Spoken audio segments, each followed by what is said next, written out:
السلام عليكم ورحمة الله وبركاته. الحمد لله وكفى والسلام على عباده الذين اصطفى أما بعد. أعوذ بالله من الشيطان الرجيم. بسم الله الرحمن الرحيم. إنما الصدقات للفقراء. সুপ্রিয় দর্শক, যে যেখান থেকে দেখছেন, কাছে কিংবা দূরে, দেশে কিংবা প্রবাসে, সকলকেই জানায় রমজানের শুভেচ্ছা। আজকে আপনাদের সামনে গুরুত্বপূর্ণ একটি মাসালা নিয়ে উপস্থিত হয়েছি। মাসালাটি হলো সাদকাতুল ফিতর। সামনে আমাদের ঈদুল ফিতর আগত। সাদকাতুল ফিতর সম্পর্কে রাসূলুল্লাহ সাল্লাল্লাহু আলাইহি ওয়াসাল্লাম হাদিসের মধ্যে বলেছেন, ফারাজান নবী সাল্লাল্লাহু আলাইহি ওয়াসাল্লাম সাদকাতুল ফিতর, অর্থাৎ সাদকাতুল ফিতরকে রাসূলুল্লাহ সাল্লাল্লাহু আলাইহি ওয়াসাল্লাম ফরজ করেছেন।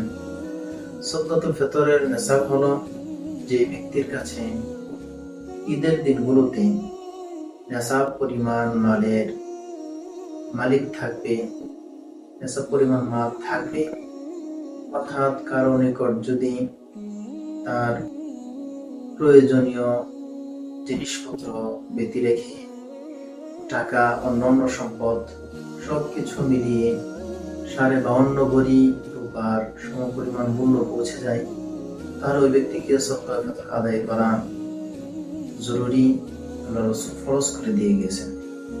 সাদকাতুল ফিতর উলামায়ে কেরাম রাসূলুল্লাহ সাল্লাল্লাহু আলাইহি ওয়াসাল্লামের বর্ণনা থেকে 5টি জিনিস দ্বারা আদায় করতে উদ্বুদ্ধ করে।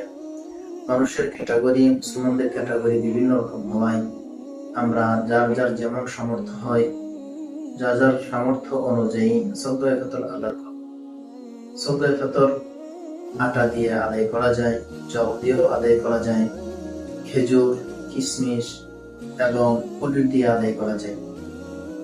ইচ্ছা করলে এই সমস্ত দ্রব্যমূল্য দেওয়া যেতে পারে, অথবা সরাসরি দ্রব্যগুলো দেওয়া যেতে পারে।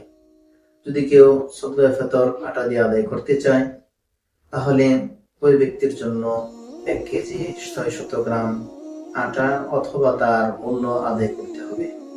বর্তমান বাজার মূল্য 1 কেজি 600 গ্রাম আটার মূল্য হলো 110 টাকা।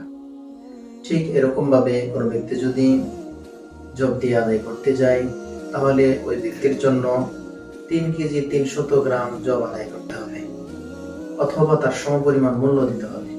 ঠিক তদ্রূপ কোনো ব্যক্তি যদি খেজুর দিয়ে সাদকাতুল ফিতর আদায় করতে যায়, তাহলে ওই ব্যক্তির জন্য 3 কেজি 300 গ্রাম খেজুর আদায় করতে হবে, অথবা সমপরিমাণ মূল্য দিতে হবে। আর যদি কোনো ব্যক্তি কিশমিশ দিয়ে আদায় করতে চায়, ওই ব্যক্তির জন্য 3 কেজি 300 গ্রাম কিশমিশ অথবা তার আদায় করা জরুরি। সর্বশেষ কোনো ব্যক্তি যদি পনির দিয়ে আদায় করতে যায়, তো ওই ব্যক্তি 3 কেজি 370 গ্রাম পনির অথবা তার সমপরিমাণ মূল্য সাদকাতুল ফিতর এক একজনের পক্ষ থেকে আদায় করতে পারে।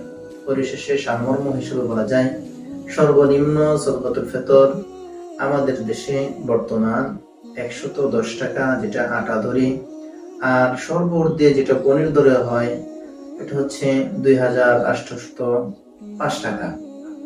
আল্লাহ তাবারক ওয়া তাআলা যেরকম মুসলমানদের মাঝে বিভিন্ন ক্যাটাগরিতে রয়েছে, ক্যাটাগরি রেখেছেন। কেউ অনেক ধনী, কেউ মাধ্যম ধনী, কেউ নিম্নমানের ধনী। তো যার যার সামর্থ্য অনুযায়ী, লেভেল অনুযায়ী আমরা আমাদের সাদকাতুল ফিতরগুলো ক্যাটাগরি অনুযায়ী আদায় করব। কোনো ব্যক্তি যদি সাদকাতুল ফিতর নিম্নটা দিয়েও আদায় করে, তাহলে তার সাদকাতুল ফিতর আদায় হয়ে যাবে। কোনো ব্যক্তি যদি গরিবদের উপর সদয় হয়ে ঊর্ধ্বমানের সাদকাতুল ফিতর আদায় করে, অর্থাৎ 2805 টাকা আদায় করে, তাহলে এটাও সাদকাতুল ফিতর আদায় হবে এবং উত্তম হবে। আল্লাহ তাবারক ওয়া তাআলা যথাযথভাবে আমাদের সাদকাতুল ফিতরগুলো আদায় করার তৌফিক দান করুন। আমিন। আখির দাওয়ানা আলহামদুলিল্লাহি রাব্বিল আলামিন। আসসালামু আলাইকুম ওয়া রাহমাতুল্লাহি ওয়া বারাকাতুহু।